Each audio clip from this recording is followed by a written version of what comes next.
how do you know exactly when it's time to move on and when you've really accomplished what you were trying to accomplish with learning an idea, a phrase, a song? How do you know if you've put in the time and that it's under your fingers? So in this video, I'm going to discuss some insights that I've gathered on this issue. But first, don't forget to subscribe to the channel. Also, make sure to turn on the notifications, and if you would like for me to address any particular topic, leave that in the comments below. So the realm of practice has so many different facets to it. And if I limit it down to something specific as what you heard in the beginning of the video, which is working on a particular idea, the question becomes, what am I doing with it? Am I going to use this and apply it to something? And even if that's the case, how do I know if I have this phrase down? Or it could be anything else too. It could be something in regards to chords or songs. You could choose a multitude of different things to look at in this way. When I'm working on a specific idea, like what you heard in the beginning, and just so you know what this is, what I'm doing is I'm combining G major triad with a B flat major here. And what I'm doing is I'm working on a couple different things. I'm working on a wider approach across the fretboard, as far as like a wider stretch to get to the notes. So I'm spanning the fretboard, right? So that's one component of what I'm practicing here. So if I break that down, I have this G major arpeggio, and then I'm switching it down into a B flat major arpeggio. So the idea is this. So G major to B flat.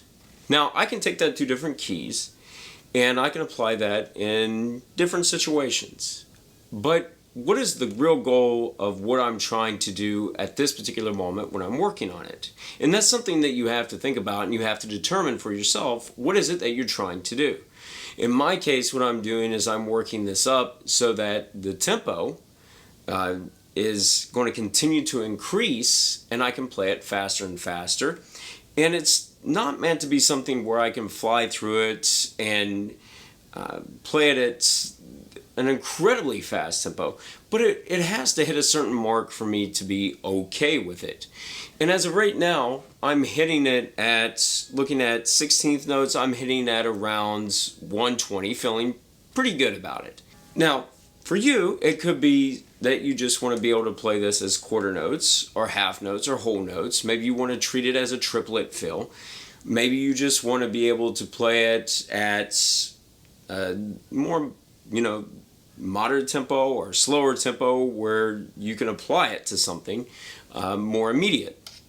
But for me right now, it's a matter of working on the concept of going across multiple strings, working on arpeggios that then connect, and then upping the tempo.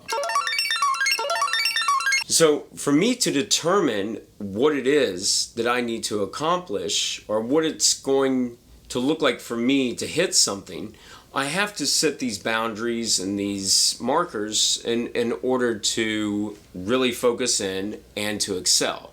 So for me, what it means is that I'm going to take this idea and I'm going to continue to work it up to the 150 mark. That's going to be the main goal that I'm going to work towards. Now, the system itself, the process that I'm going through, is one in which I set up this limitation on myself, or you could also call it a metric that I'm measuring, of 10 times. I have to be able to play this 10 times in a row.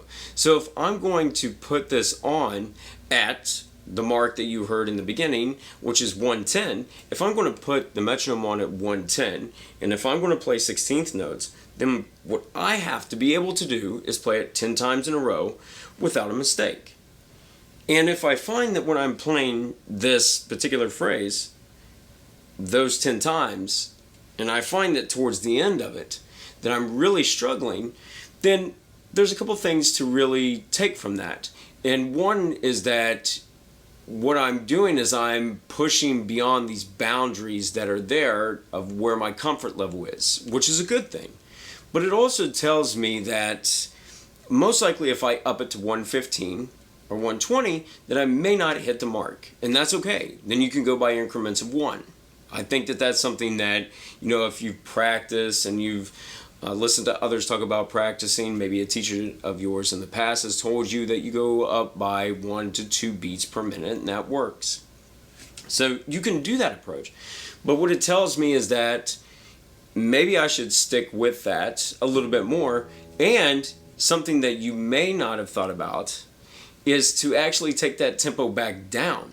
So instead of playing at the 110, maybe I drop it back off to 105 or 100, or even slower if I have to. Or maybe I don't touch the metronome at all and I keep it at 110 and I turn it into quarter notes instead.